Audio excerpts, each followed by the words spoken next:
Bonjour, voyons à présent comment additionner et soustraire dans des expressions plus complexes, tout en utilisant les règles de priorité. Alors, de prime abord, cela peut paraître un peu effrayant, mais en fait, il suffit d'être très rigoureux et d'avoir une démarche pas à pas, en n'essayant pas de court-circuiter des étapes, bien au contraire. Alors, prenons une expression dans laquelle nous avons une suite de 1, 2, 3, 4, 5, 6 termes. Un de ces termes est lui-même une expression. 3 moins moins 9. Donc la différence de 3 et moins 9. Alors, dans un premier temps, nous avons simplifié l'écriture, puisque nous avons vu dans les vidéos précédentes que souvent, il était plus simple de raisonner avec une écriture beaucoup moins alambiquée. D'une part, une fois qu'on a supprimé en fait le superflu, on y voit souvent beaucoup plus clair, et en plus, ça permet de se concentrer vraiment sur l'essentiel.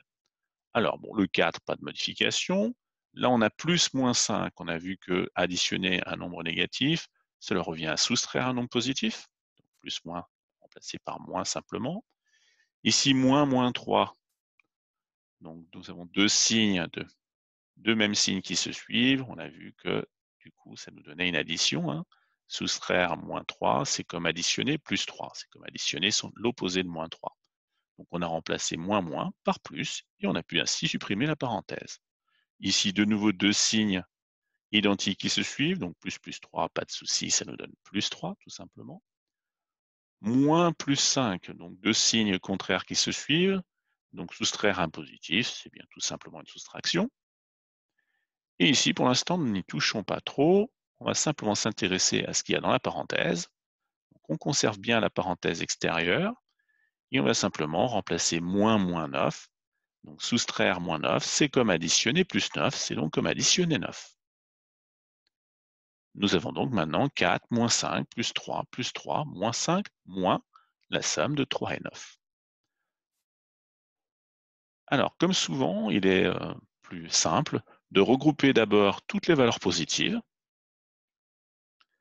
puis de regrouper toutes les valeurs négatives, tout en faisant attention éventuellement s'il n'y a pas une simplification, un calcul astucieux, comme éventuellement deux nombres opposés que l'on pourrait découvrir. C'est pour ça que nous avons réarrangé simplement ici 4 plus 3, que nous avons mis dans cet ordre-là, donc les nombres positifs en premier. Suivi des nombres négatifs, donc moins 5, et nous avons traité ce qu'il y avait dans la parenthèse, 3 plus 9 nous donne 12, donc moins 12. Ensuite, ce que nous pourrions faire, c'est additionner tous les positifs, et ensuite soustraire la somme de tous les négatifs. Mais on peut remarquer ici que lorsque j'additionne tous les positifs, j'arrive à 10, et que lorsque je vais additionner ces deux négatifs, je vais arriver à moins 10. Donc, j'ai coupé un peu la poire en deux, et donc nous avons donc plus 10 qui correspond à 4, plus 3, et moins 10 qui correspond à moins 5, moins 5.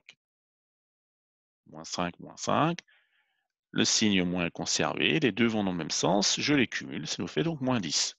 Si vous avez encore un peu de mal sur cette histoire de moins 5 qui donne moins 10, essayez de retravailler en raisonnant éventuellement comme sur un thermomètre.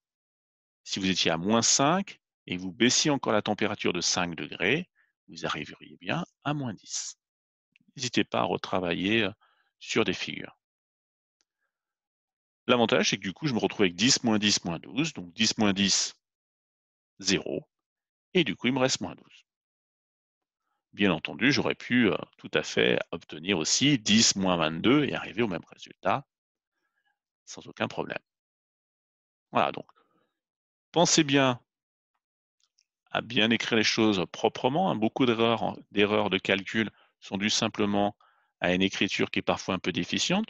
Si vous n'avez pas une écriture extraordinaire, ce qui est mon cas, n'hésitez pas à prendre de la place, hein, de bien aligner, et pensez bien aux règles de priorité. Hein.